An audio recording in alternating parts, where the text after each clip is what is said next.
In our headlines on this Monday afternoon, April 15th, here in South Korea. Iran launches a massive aerial strike against Israeli territory this past weekend, firing hundreds of drones and missiles which were reportedly thwarted with the help of the US. South Korea, for its part, condemns the Iranian assault. Meanwhile, President Yoon has yet to name his new senior staff members to take over the reins of those who tendered their resignations last week in response to the ruling party's disappointing election outcome. Over in New York on this Monday, former U.S. President Donald Trump is scheduled to stand in a criminal court on charges of bribery to suppress a scandal ahead of the presidential race in 2016.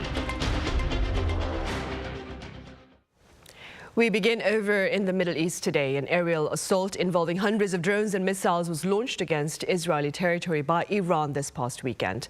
Our Kim Bo-kyung starts us off. It was an unprecedented attack, marking the first ever direct overt attack launched at Israel from Iranian territory. Hundreds of drones, cruise and ballistic missiles were launched at Israel by Iran on Saturday night, 12 days after an Israeli strike on the Iranian embassy complex in Syria. 99% of projectiles fired by Iran were reportedly intercepted by Israel and its partners, with U.S. President Joe Biden, during a call with Israeli Prime Minister Netanyahu, describing the situation as a win, which demonstrated Israel's superior military capability. Biden also reportedly told his counterpart in Tel Aviv that the U.S. will not participate in any offensive action against Iran, though Washington's ironclad commitment to Israel's security against Iranian threats remains. With Washington seeking to contain the risk of a wider war in the Middle East region, a New York Times report said Biden had convinced Netanyahu not to greenlight an immediate retaliatory strike. However, White House National Security Council spokesman John Kirby said what happens next is up to Israel to decide. It's going to be up to the Israelis to decide what the next step is here. I will just say this. President Biden, since the beginning of this conflict, has worked very hard to keep this from becoming a broader regional war. Israeli President Isaac Herzog hinted that though Tel Aviv is not seeking war, there will be a decision that will make sure Israel protects and defends the country's people. That remark came amid reports that Israel is pondering over the scope and timing of a response, as well as a report in the Wall Street Journal that said the U.S. expects Israel to respond as early as April 15th. Iran's Armed Forces Chief of Staff warned that should Israel attack, the response would be decisively stronger and more resolute, and any backing from Washington would result in U.S. bases being targeted as well. Meanwhile, after Iran's attack, G7 leaders convened and unanimously condemned Iran's attack and called for restraint from all sides to prevent a regional war. A UN emergency session was also held upon a request from Israel, where UN Secretary General Antonio Guterres called for a de-escalation of violence and maximum restraint. It's vital to avoid any action that could lead to major military confrontations on multiple fronts in the Middle East. EU foreign ministers are also expected to hold a meeting on Tuesday to discuss the issue. Kim Bo-kyung, Arirang News. Here in South Korea, President Yoon has condemned Iran's aerial attack against Israel. The remarks were made at an emergency meeting of senior officials on Sunday in response to the potential broader repercussions of wider armed conflict in the Middle East. Accordingly, he called on authorities here for efforts to ensure the safety of Korean nationals in the region, as well as those aimed at addressing the risks of higher oil prices and possible disruptions to supply chains. Seoul's foreign ministry has also shared its denunciation of Iran's air raid against Israel, while urging for restraint from both countries. Also, in related news, Korea's brakes on fuel tax will remain in place for 2 more months amid the fresh outbreak of violence in the Middle East. Our economics correspondent Lee Soo-jin has details. The South Korean government has decided to extend fuel tax cuts through June as growing tensions in the Middle East are expected to lead to soaring global oil prices. That's according to the opening remarks made by Finance Minister Choi Sang-mok during an emergency economic meeting on Monday. Depending on how the situation continues to develop, risks surrounding energy and supply chains and the volatility in the finance market may grow. As such, the government will remain vigilant and establish a pan-governmental emergency response system to respond accordingly. The government's announcement means that the 25% cut in fuel tax has been extended 2 more months after last being extended through April and February. This cut, which has been in place since January 1st, means fuel tax is currently 615 won, or roughly 44 US cents per liter, rather than roughly 59 cents per liter. This means consumers can save roughly $18 a month on fuel.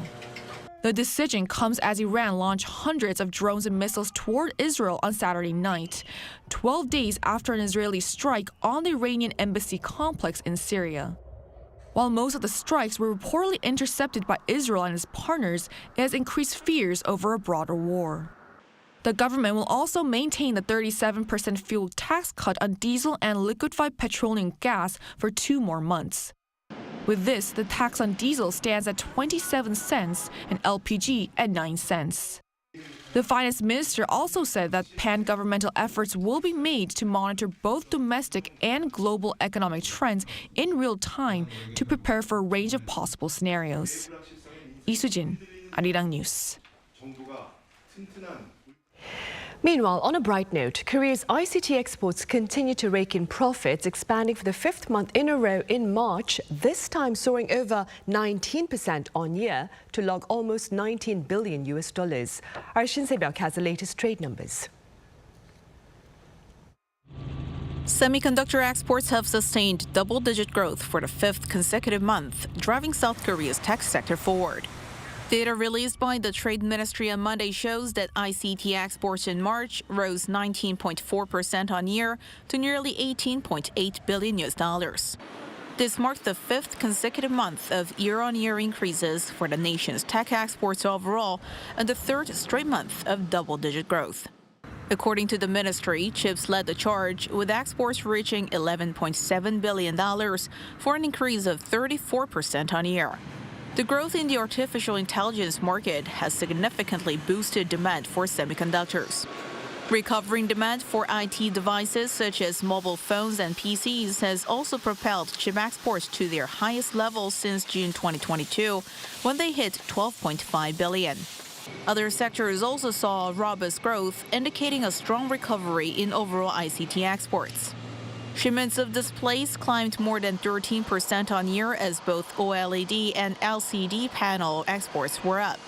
Computer exports also recorded a 20% year-on-year increase, marking 3 consecutive months of growth.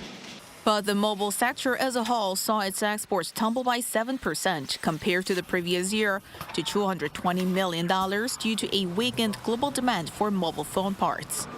By country, China remains the largest market for exports, with $8.4 billion worth of shipments in March, up 32.5% from last year, and marking year-on-year growth for the 5th consecutive month. Vietnam and the United States followed with exports of $3 billion and $2.3 billion, respectively. Meanwhile, ICT imports for March stood at $11.7 billion, leading to a trade surplus of just over $7 billion. Shin Se-byuk, Arirang News.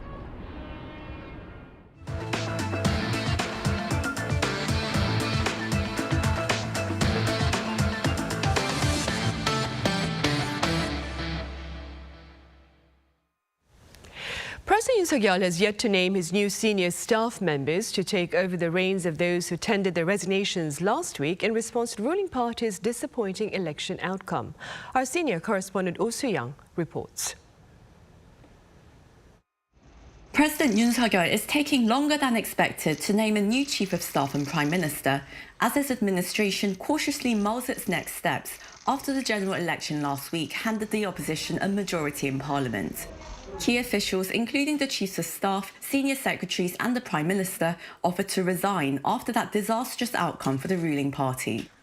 Yoon's officials have hinted that even Monday could be too early to announce the new appointments, saying they need at least a minimum amount of time to screen the candidates.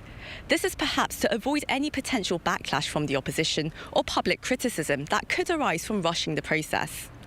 Of course, there is no set deadline, but it's unlikely to take too long, as the Yoon administration has committed to self-reformation, with a major overhaul of senior figures likely to become the first step. In contrast with Yoon's previous appointments, the incoming Chief of Staff is likely to be a political heavyweight who can skillfully work with an opposition-held parliament and make an astute response to major domestic issues and crises.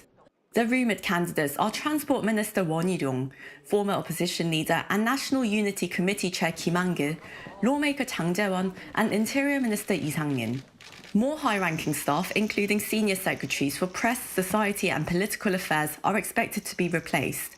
But the Chief of Staff for Policy and senior aides for Economy and Science may retain their positions for continuity. Appointing a new PM could take longer as it requires parliamentary approval.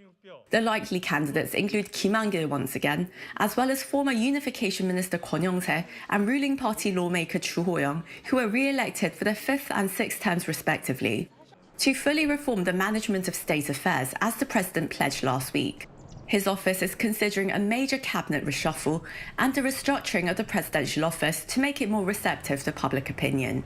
This could involve resurrecting the position of a senior secretary for civil affairs or creating a new division to facilitate better engagement with Parliament and the public.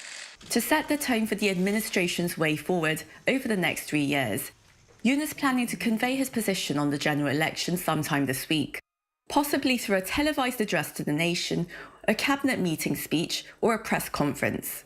Oh Soo-young, Arirang News.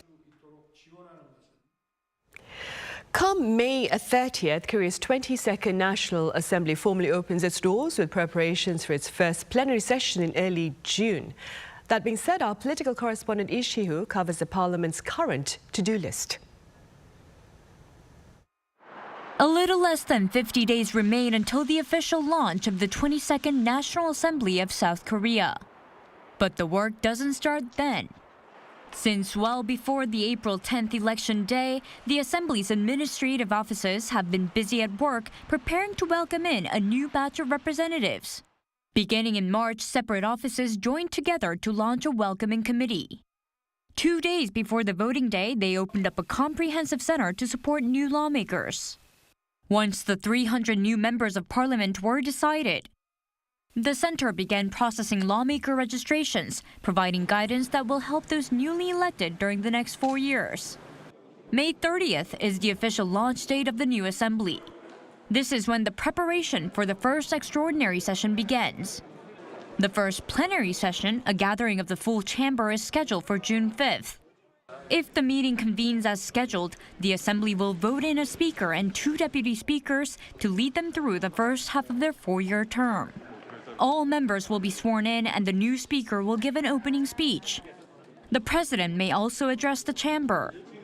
On June 7th, members will be appointed to respective standing committees based on their expertise and knowledge. These dates are outlined by the National Assembly Act. But many previous assemblies have pushed back their schedules due to clashes in opinions between the respective camps, especially as they appoint new committee leaders. This precedent should not give an excuse for the 22nd National Assembly to follow in their predecessors' footsteps, however, as pending issues affecting society do not wait. Lee Si-hoo, Arirang News. Across the border in Pyongyang, North Korean leader Kim Jong-un sat down with China's third highest-ranking official Zhao Leji earlier on Saturday. According to the regime's daily Nodong Shinmun on Sunday, Kim hosted a luncheon for his Chinese guests and addressed issues of mutual interest. The Chinese chairman of the Standing Committee of the National People's Congress was in Pyongyang from Thursday until Saturday. Seoul's Unification Ministry on this Monday addressed the visit by the Chinese delegation to North Korea, calling it an attempt to showcase close ties amid the present geopolitical climate. Over in New York on this Monday, former U.S. President Donald Trump is scheduled to stand in a criminal court on charges of bribery to suppress a scandal ahead of the presidential race back in 2016. Our Lee Seung-jae covers this latest development and its broader implications. Donald Trump will become the first former U.S. president to ever stand before a criminal trial, with his lawyers, prosecutors, and Justice Juan Merchan set to pick jurors in a New York courtroom on Monday to hear evidence on charges related to allegations that he paid hush money to prevent a sex scandal ahead of the 2016 presidential election. Trump has been indicted on 34 felony counts for falsifying company records linked to money allegedly paid through his lawyer Michael Cohen to prevent the disclosure of his past sexual relationship with a former adult film star, Stormy Daniels, just before the 2016 presidential election. While Trump faces a total of 4 criminal trials, this is the only criminal case scheduled for trial before the November presidential election. Trump has strongly denied the allegations of manipulating his company's accounting figures and that he had a sexual relationship with Daniels. He has claimed that the allegations are politically motivated by the Democrats. As the defendant in the criminal case, Trump must appear in court throughout the trial scheduled 4 days a week, excluding Wednesdays for about 6 to 8 weeks. So much time spent in court could be a crucial setback for the former president at a time when he should be focusing on his election campaign. While Trump's team of lawyers have made an all-out effort to postpone the trial until after the presidential election, it was not accepted by the court. Each of his 34 indictments carries the possibility of a 4-year prison term, with Trump certain to appeal any guilty verdict and sentence. Lee Seung-jae, Arirang News. In other news, the popularity of Korea's screen productions has been raising greater global interest in the country's works of literature. Our culture correspondent Song Yoo-jin has this story. 2024 has so far been a great year for Korean books. Last month, Kim Hae-sun became the first Korean author to win the U.S. National Book Critics Circle Award. Lee Gumi achieved another first for Korea by being shortlisted for the prestigious Hans Christian Andersen Award, while 3 Korean picture books won trophies at the Bologna Ragazzi Award. Novelist Hwang Seok-young's Mater 210 has also been shortlisted for the 2024 International Booker Prize. This success stems from Korea's decades-long efforts to export its literary works. Since the 2000s, we've seen a surge in Korean literature exports, especially after Arthur Hangang's 2016 Man Booker International Prize win. The evidence is domestic publishers establishing dedicated departments dealing with copyright and intellectual rights of Korean authors, an increase in contracts with major overseas publishers, and minimum guarantees for Korean authors soaring from 4 to 6 digits. The numbers don't lie. Translation requests for Korean literature to the Literature Translation Institute of Korea jumped more than 20-fold in 2023 compared to 2014. What makes Korean literature appealing is the blend of distinctive, yet relatable themes. Korean literature offers a unique perspective shaped by Korea's historical, political, and societal contexts, such as it being a divided country, which attracts international readers eager to explore something new.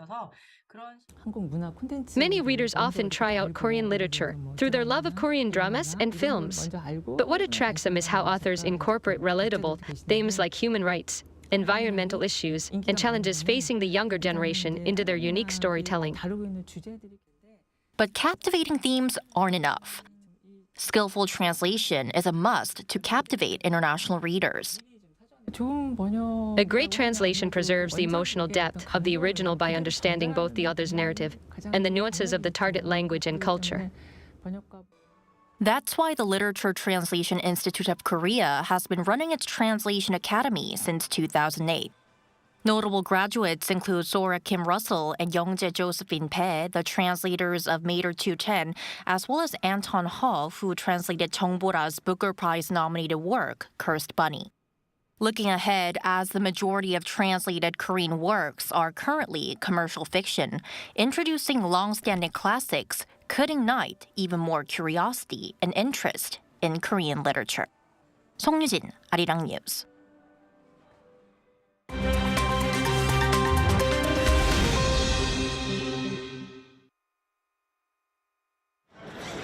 Let's take a look at the latest news in the wild now. In Australia, 6 people were killed and at least 12 injured in a stabbing attack at a mall in Sydney on Saturday. The attacker was fatally shot by a police officer at the scene. At a press conference on Sunday, the New South Wales Police announced that 40-year-old Joel Cauchi was responsible for the attack at a busy Sydney shopping centre not far from the world-famous Bondi Beach. 5 females and 1 male, all aged between 20 and 50, were killed in the attack at the Westfield shopping centre in Bondi Junction. 12 others are in hospital. New South Wales Police Commissioner Anthony Cook said that the attack was not terrorism-related, but rather related to the mental health of the individual involved. In Niger, hundreds took to the streets over the weekend to demand the departure of US troops from the country. This followed a strategic shift by Niger's ruling junta, which ended its military accord with previous Western allies such as the US and France, and instead welcomed Russian military guidance. Demonstrators called for the departure of around 1,000 military US personnel from 2 bases in Niger. They held handwritten signs with messages such as "God Curse USA." Until Niger's coup d'etat in July last year, it was a key security partner of France and the US, but the new junta government has joined the likes of Mali and Burkina Faso to end military deals with Western allies, leave the economic community of West African states, and foster closer relations with Moscow. Russian military instructors and equipment were seen arriving in Niger on Wednesday, dictating the junta's openness for closer cooperation with Russia. In China, 130 Chinese nationals suspected of crimes related to gambling and fraud were repatriated from Cambodia on Saturday to face trial. The arrival of the suspects in Wuhan follows enhanced cooperation between Cambodian and Chinese police to combat cross-border gambling and telecom scams. Over 100 Chinese suspects were captured in a recent operation, along with an inventory of digital equipment. Chinese police say another batch of suspects will be repatriated later on. Bayer Leverkusen have won their first ever Bundesliga title. Leverkusen were confirmed as champions of Germany's top football league, the Bundesliga, after a 5-0 win over Werder Bremen on Sunday. Striker Victor Boniface and midfielder Granit Xhaka each scored 1, while 20-year-old midfielder Florian Wirtz scored a hat-trick. Xabi Alonso's undefeated team have won the title with 5 games to spare, breaking an 11-year stranglehold on the league by Bayern Munich. Bayer Leverkusen have now gone 29 matches without defeat this season, setting a new league record. Kim Seong, Arirang News.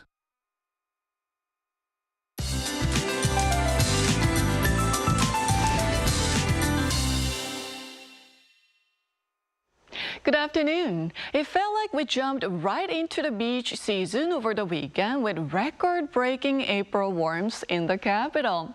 But today's rain will put the brakes on abnormally warm afternoon temperatures, not going up much from today's morning lows. Much anticipated rain should gradually expand to the rest of the country to ease the dryness in the air. The south coast and mountainous regions on Jeju could see more than 80 millimeters of heavy showers. The rest of the country will see 5 to 60 millimeters of rainfall. This afternoon, highs will be 5 to 10 degrees lower than yesterday, hovering around 20 degrees Celsius in most parts of the country.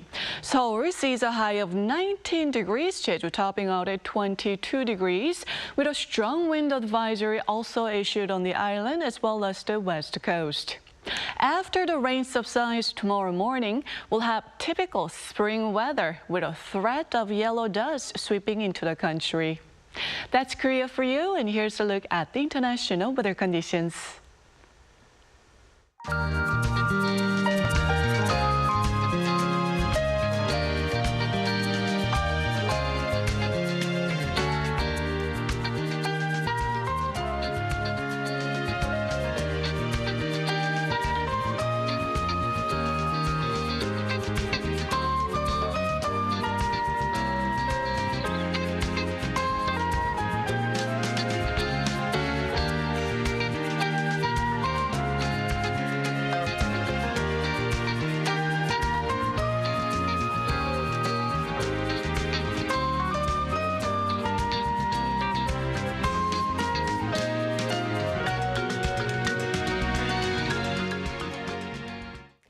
Right, on that note, we end our Monday afternoon newscast. Coming up right after this break is our daily panel session, so do stay with us. Thank you for now.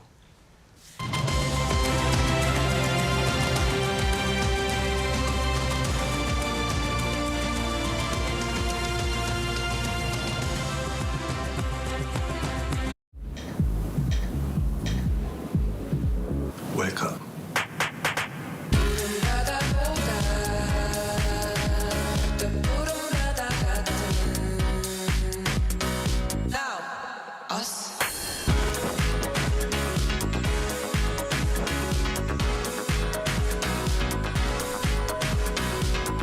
엄청난 에너지를 춤으로 뿜어내는 나라. 감당할 수 있겠니? Welcome.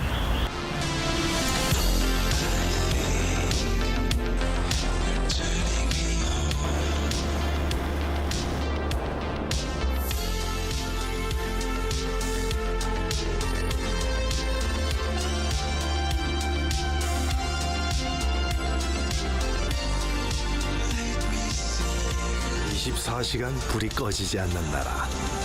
감당할 수 있겠니?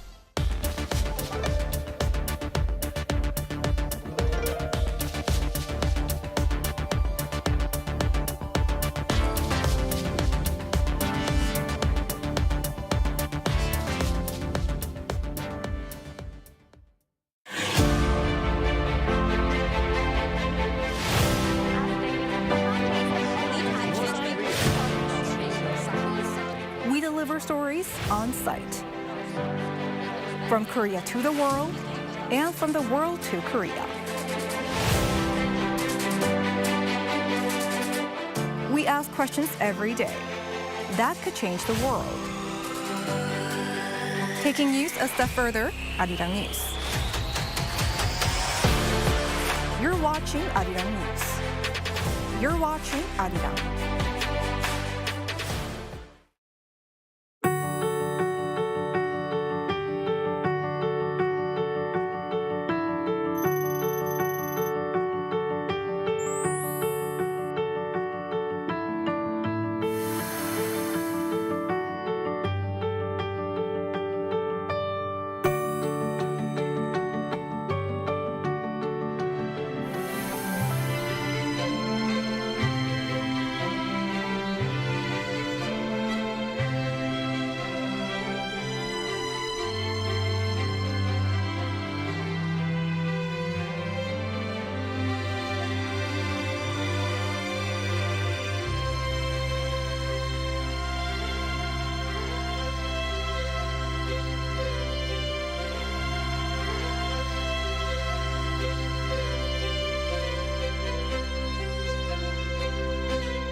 Presiding over Monday's cabinet meeting following his latest diplomatic agenda in New York, President Yoon said South Korea's economy will grow. The central bank has kept its key interest rate unchanged.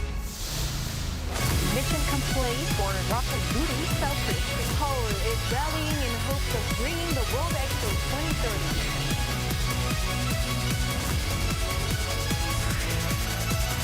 Arirang.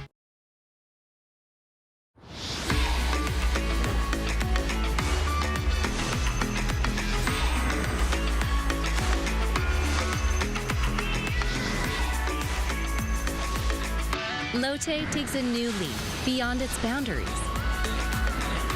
Our change will lead to better lives for all. New Lotte, the power of a better world. New today, better tomorrow. Lotte.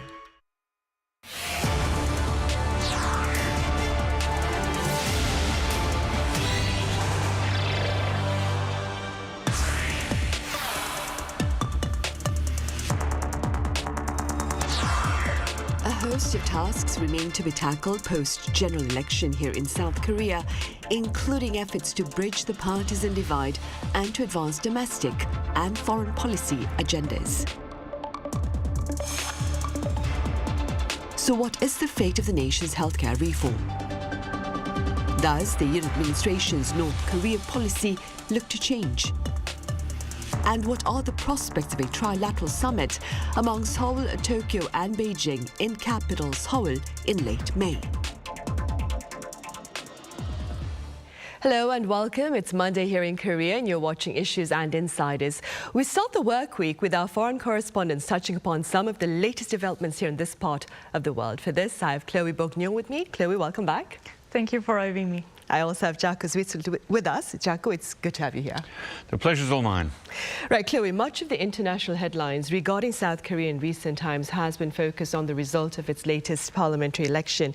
That being said, what efforts do you believe are needed, perhaps, to bridge the gap over the country's partisan divide? Yeah, well, first of all, I would say that there is a real will from the people to bridge that gap. I saw that in most of Korean media, for example, in the Korea Arirang, they were having interviews with voters right after the election. And they were saying that what they needed most was more harmony between the parties. And it's true that this election has been quite strong-worded and kind of violent inwards. So for France 24, I did a video piece on violence in politics right before the official launch of the campaign. I was mostly focusing on the January attacks against Lee Jae-myung from the Democratic Party and Bae Yoo-jin from the People Power Party.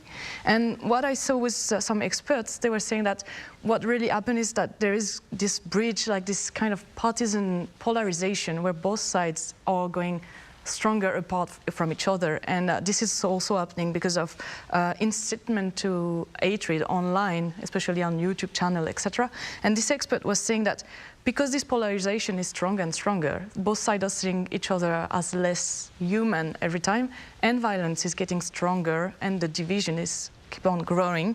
So I think that there is this point of campaign should focus less on the personality of the leaders and of the politicians and more on the ideas and more on the programs that they have to kind of bridge this divide and bring harmony as people would like to see. Right, of course, policies for the people then. Jaco, I understand this next question might be a bit tough, but do you expect perhaps a retreat in efforts to reform the country's healthcare sector following the result of this latest parliamentary election? Yeah, that's certainly a question on a lot of people's minds. Right now, the People Power Party and its allies hold a little over a third of all the seats in the National Assembly, at 108 seats altogether, which puts President Yoon in a weak and a difficult position. But as my colleague John Lee at Korea Pro reminded me, it's not in such a weak position that the opposition parties can override his veto.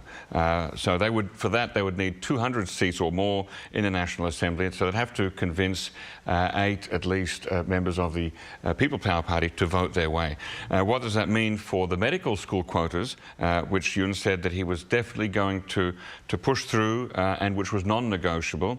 Well, it's interesting because this is one of Yoon's policies that actually has attracted a lot of support from people across the country, especially in rural areas where they may not have a lot of doctors, and so people would like to see more doctors with the ageing population. So the Democratic Party may try to bring about a resolution to the conflict, but it's hard to see some compromise that the Democratic Party could put forward that would be acceptable both to President Yoon on the one hand and to the doctors on the other, since both sides are quite strong in not budging at the moment. And they can't override that veto, as I mentioned, with a competing law. So it looks like this problem will take a while to solve. Now, last Friday, President Yoon said that, or his office said, that he would be giving a statement after the National Assembly elections to to address what he will do after his party's clear defeat in the parliamentary elections. Now, it looks like that's going to come out tomorrow, so we're exactly a day too early to give a clear answer. But tomorrow we may have a better idea. But I think a lot of people are waiting to see what he will say, and this problem is going to be with us for a while yet. Right, indeed. And before we delve further into the impact of the outcome of the election on President Yoon Suk-yeol's policies, Chloe, generally speaking, why does it appear as though incumbent leaders, especially in democratic countries, are fighting very low approval ratings? Yeah, they're fighting low approval ratings, but also very high disapproval ratings. So that means that people are not only not approving, not okay with it, they're also disagreeing quite strongly. So few countries are really strongly impacted by this. So South Korea, Japan, but also in Europe, France, and Germany in the United Kingdom, with approval rates that are below 30%, which is quite bad. So those numbers come from Morning Consult agency, and they were done on beginning of March 2024, which means that we don't have the effects on the election like right now in South Korea. We will see if it change something and if it had effects on Yoon Suk-yeol approval rates or not. But so the reason why, there are specific reasons for each country. So if we think about South Korea, we know that the strikes and of the doctors and the way it was handled by the government has been one of the reasons that made the approval rate move. So first of all, it went up, then again went a bit down for Yoon Suk-yeol. But in France, for example, it's the same. We had some recent reform for the retirement, for example, social reform that strongly impacted Emmanuel Macron's rates of approval. But they're also common ground for all those countries with economic situation. That's a lot of inflation. The inequalities are getting stronger and stronger. And overall, there's a feeling of boredom from the electors, of the voters, for the different politicians. So in Europe, for example, that does translate into the rise of the far-right parties, like we have seen in Italy with Giorgia Meloni recently. Right. Meanwhile, Jaco, to what extent does the Yoon administration's perhaps North Korea policy look to be affected by the latest parliamentary election outcome? To be sure, we really have to wait until his post-election statement tomorrow, but since we're here today, let me go out on a limb and speculate a little bit. I see little probability at this stage that the Democratic Party will make inter-Korean politics or the stance towards North Korea a main priority. Firstly, North Korea-related issues were not really a big issue that voters chose how to elect in the election campaign, and very few voters anyway, in any election, choose their candidate based on the strategy or the policy towards North Korea. And secondly, although the Democratic Party usually pushes a pro-engagement policy with the North, since the last year of former President Moon's administration, North Korea has made it very clear that it has no interest in engaging with South Korea right now, no matter who is in charge of the presidential office. So that was reinforced, of course, in December last year when Kim Jong-un gave a speech to his version of the parliament in which he said that he was finished with the idea of peaceful unification with South Korea.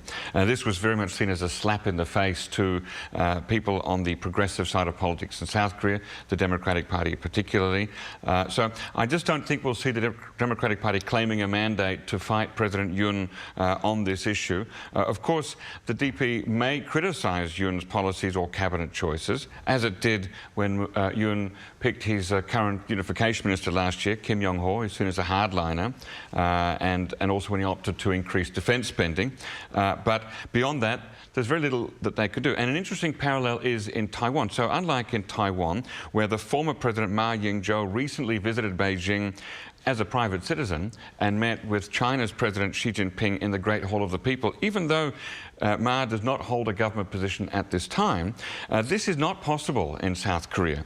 Nobody from South Korea can visit Pyongyang without the explicit permission of the current South Korean government through the Ministry of Unification and the National Intelligence Service. So the Democratic Party cannot send a representative north to meet with Kim Jong-un and talk about engagement behind President Yoon's back. So in short, I see no major change here. Right. And staying with North Korea-related matters, Chloe, Pyongyang and Beijing held their highest-level talks in almost 5 years, this last week, that is. Do tell us a bit about this meeting and its broader implications. Yeah, sure. So Zhao Leji, the chairman of China's National People's Congress, was in North Korea from last Thursday and until this weekend. He met with his DPRK counterpart, Cho Yong-hae, but also on Saturday he met with Kim Jong-un himself. And as you said, it's the highest level meeting of the sort between China and North Korea in 5 years, so since COVID-19 pandemics and the lockdown of North Korea. It's also interesting to note that this year is the 75th anniversary of the diplomatic ties between the two countries, and it was reminded by Kim Jong-un himself when he said that he was calling 2024 the year of DPRK and China friendship. So what we know about what happened in those meetings is really scarce because it was only given by the KCNA agency.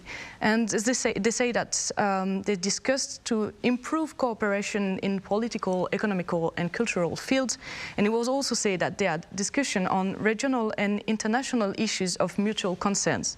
So obviously this part was not explained by the agency, but we can imagine that this is the part that will have broader implication, especially in the peninsula. We can see a few implications there.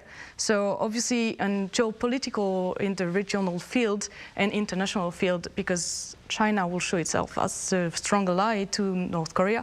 It was already seen in a few weeks ago, with the abstention of China on the vote to renew the panel of experts in the the UN.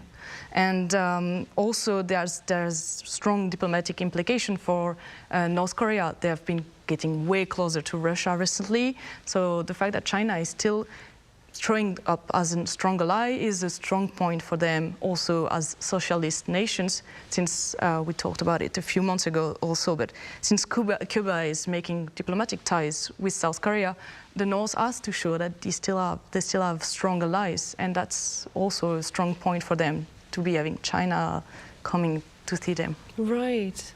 Against this backdrop, also last week, but here in the southern part of the peninsula, Jaco, naval authorities from South Korea, Japan and the US engaged in 2 days, I believe, of maritime training.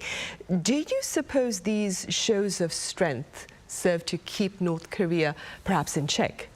Well, we haven't seen a lot of dangerous maritime activity by North Korea lately. In fact, I cannot remember the last time when there was a naval clash between the two Koreas or between North Korea and Japanese boats. So we have to ask ourselves where the most clear and present danger could come from. Now, let me read you a sentence from the US Congressional Search Service report that was released in February of this year. The US Department of Defense states that China's Navy is the largest navy in the world with a battle force of over 370 platforms, including major surface combatants, submarines, ocean-going amphibious ships, mine warfare ships, aircraft carriers, and fleet auxiliaries. It's a long sentence. And at the same time, we have seen some small-level clashes between China and the Philippines and dangerous approaches by the Chinese Coast Guard ships towards Japanese-held islands near Taiwan. So I believe that these trilateral exercises and trainings are more about showing strength to Beijing than Pyongyang to head off any attempts at adventurism. A show of force to China is also, at the same time, a show of force to North Korea. So it's a little bit like hitting two birds with one stone. Hopefully both countries will be persuaded not to engage in any dangerous acts.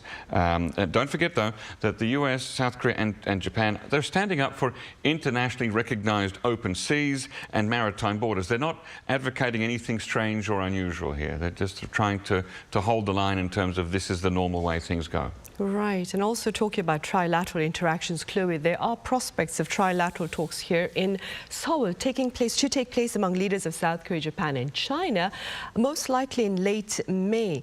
What issues, Chloe, do you believe should top, that is, these trilateral talks if they do take place?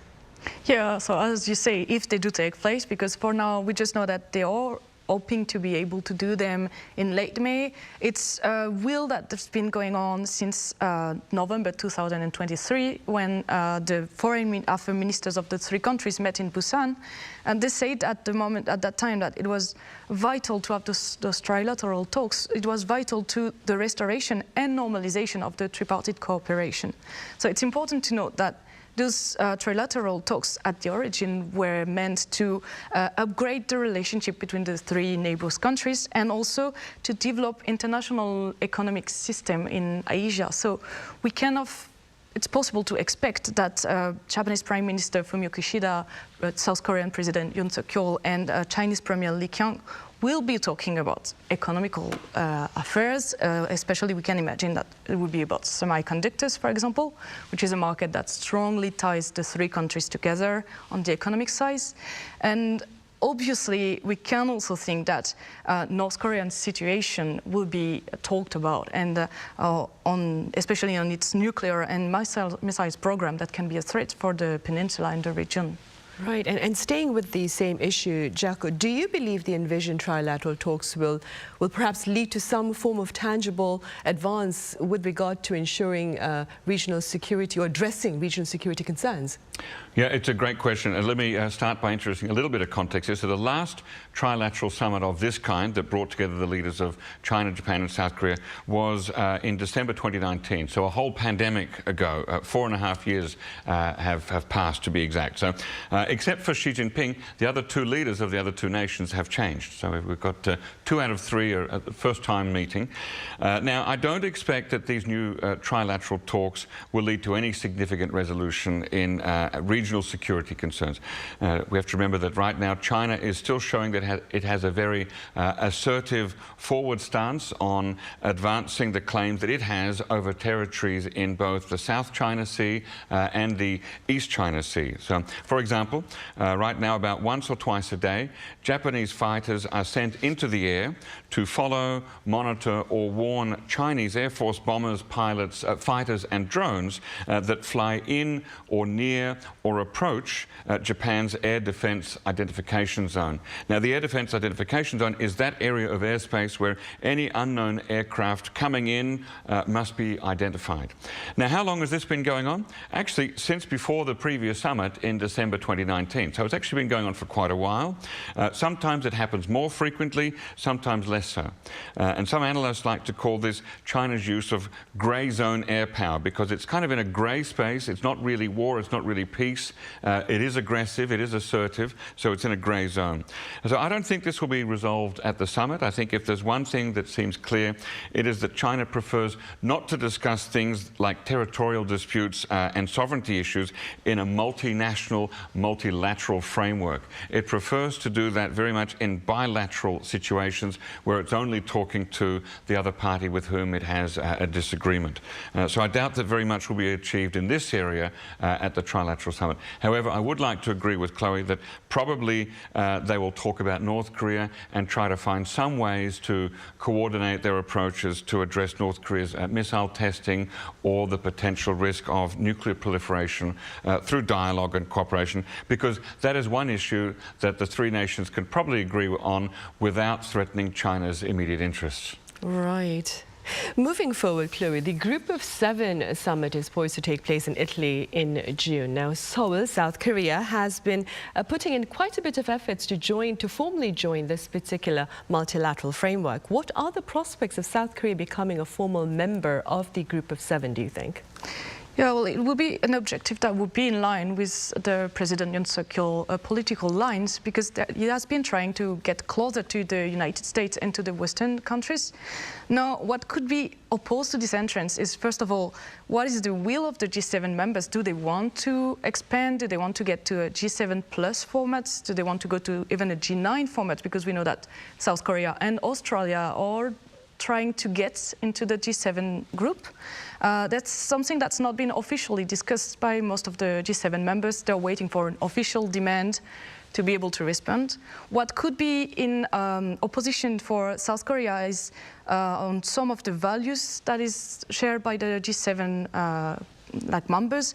For example, on the freedom of speech, on minority rights, maybe South Korea might need to adapt. We know that, for example, on minorities' rights, Japan, that's also part of the G7 members, was criticized on this issue in May 2023 when they were holding the summit. So it's really showing that it's really important for the G7 meeting.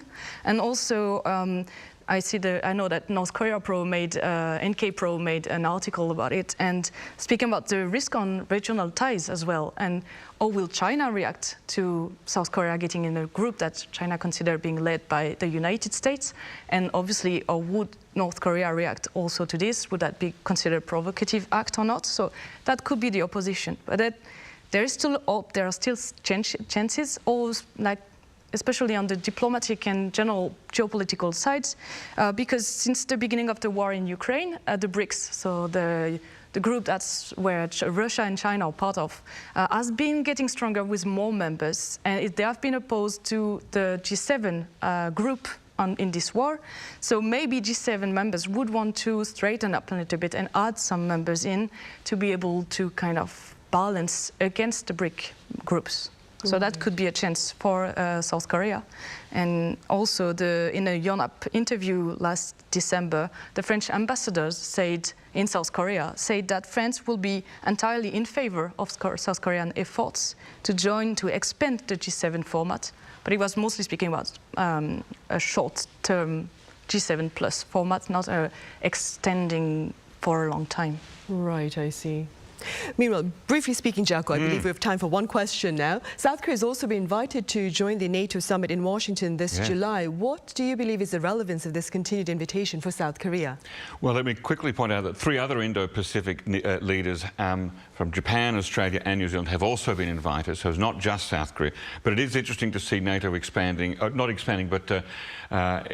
its meetings, its invitations to Indo-Pacific leaders. So all 4 countries have now been invited 3 times to these NATO meetings, and NATO Secretary General Jens Stoltenberg has said that it is important to show unity between NATO and its various allies and partners, so meaning these 3 countries, especially in Asia, during Russia's war on Ukraine. So it's about Korea and the other 3 nations working together with NATO on things like cyber and hybrid threats and military technology. So I think you can summarize it as a sign of the increasing tendency of liberal democracies around the world grouping together in opposition to the bloc that's formed by Russia and its allies. Right, indeed. Hopefully we'll have more to talk about that once it takes place then. All right, Jaco, as always, thank you so much for your time and your insights. Thank you. And Chloe, thank you very much for your thoughts. Thank you. Right, well, that ends Monday's edition of Issues and Insiders. Thank you for watching. See you same time tomorrow.